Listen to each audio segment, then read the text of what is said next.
Organization کی requirement ہے کہ ہر 2 سال میں کم از کم ایک مرتبہ یہ کی جائے۔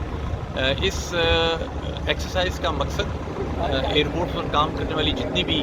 ایجنسیز ہیں ان کے اندر جو کوآرڈینیشن ہے اور کسی بھی ہنگامی صورتحال میں اس کو ٹیسٹ کرنا ہوتا ہے کہ وہ کس لیول پہ ہے، اس کو آپٹیمائز لیول پہ رکھنا ہوتا ہے، اور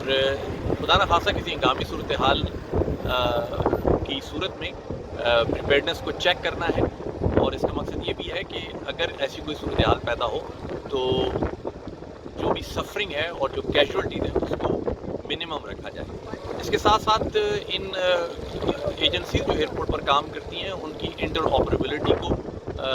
آپٹیمم رکھنے کے لیے اور انڈیویجول کیپیسٹیز کو بھی آپٹیمم لیول پہ رکھنے کے لیے یہ ایکسرسائز کی جاتی ہے۔ اس ایکسرسائز کا ایک مقصد یہ بھی ہے کہ پبلک کانفیڈنس کو بھی بحال رکھا جائے کہ ایئرپورٹس پر ایسے ایکسرسائز کا جو انعقاد ہے اس سے یہ میک شور کیا جاتا ہے کہ کسی بھی ہنگامی صورتحال سے نمٹنے کے لیے ایئرپورٹ جو ہے وہ بالکل تیار ہے۔